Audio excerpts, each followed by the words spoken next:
Have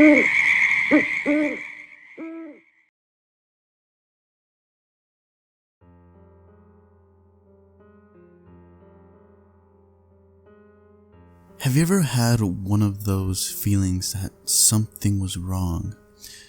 I don't mean during the day either, but at night.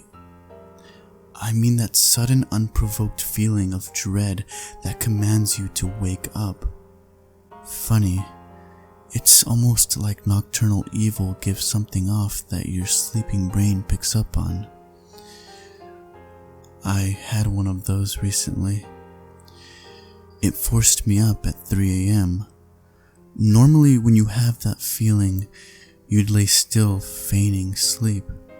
Or if you're feeling adventurous, you'd take a quick check around the house. After you failed to discover anything, you'd inevitably crawl back to sleep. I should have stayed asleep.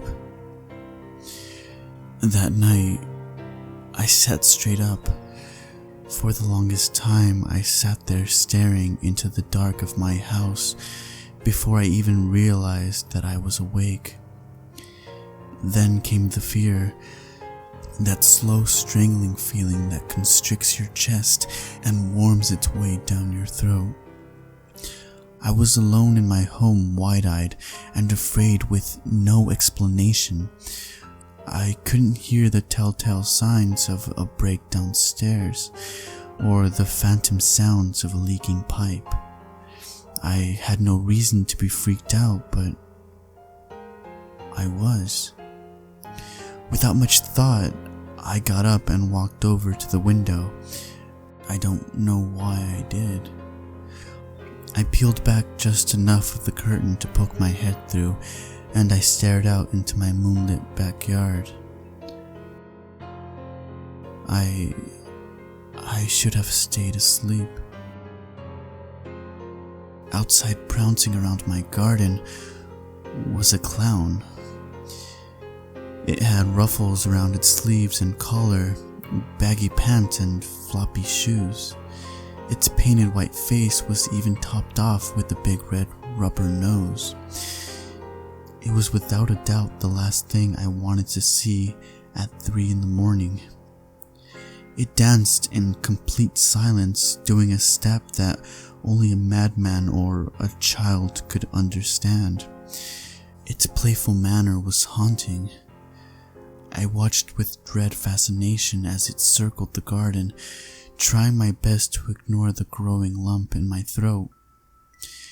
It moved around, pausing occasionally to play with my gardening tools or sniff the budding plants. Then it waltzed over to an oak sapling I had planted and disappeared. I blinked. This wasn't possible. It walked behind the thin infant plant but didn't come out the other side. I should have seen it the entire time, but I didn't. It was like the clown had walked through a door hidden by the sapling. I should have stayed asleep. I hoped that everything was some sort of waking dream. Pretending that nothing happened was easier than the truth. The clown came back through. Night after night, I watched as it danced around my backyard, and at the end of every night, it would vanish the same way. One night, it disappeared behind the garden hoe, only for it to appear seconds later behind the lawnmower. Tonight, I found it digging a hole in the middle of the yard. I've never seen it do something like this before, and my immediate thought is that a clown is digging my grave. The hole got deeper and deeper as the clown dug until the top of the hole reached its head. Once it finished, it stood at the edge of the hole, motionless, when out of nowhere it jerked its head around. My heart pounded so hard that I could taste the copper in my mouth. I'm about to tear away from the curtain when I see it bend down and pluck a flower.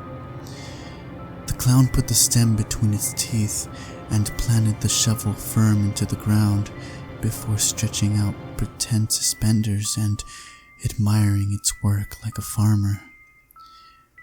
My heart was still racing at this point, but I was just glad it didn't see me. As if the thing was reading my mind, it turned on its heel and stared right at me. I never thought I'd actually pray for a heart attack. It spit out the flower and ran towards me, its feet flopping to the sides. It stopped a few feet from the house, grinning at me with filthy orange teeth as it pointed to the hole and waved me over excitedly, like a child showing off a finger painting. Frozen in place, the only thing I could do was furiously shake my head no. The clown's smile fell and it scratched his head as if confused. Then it walked over to the hole and pointed at it again. I would have told it to fuck off if I could. It stood there for a moment before animatedly acting out its aha moment. It then waltzed over to the planted shovel and disappeared behind it. I stared wide-eyed, hoping it would reappear in the yard like before. I silently prayed for this until the moment I heard my closet creak open. I should have stayed asleep.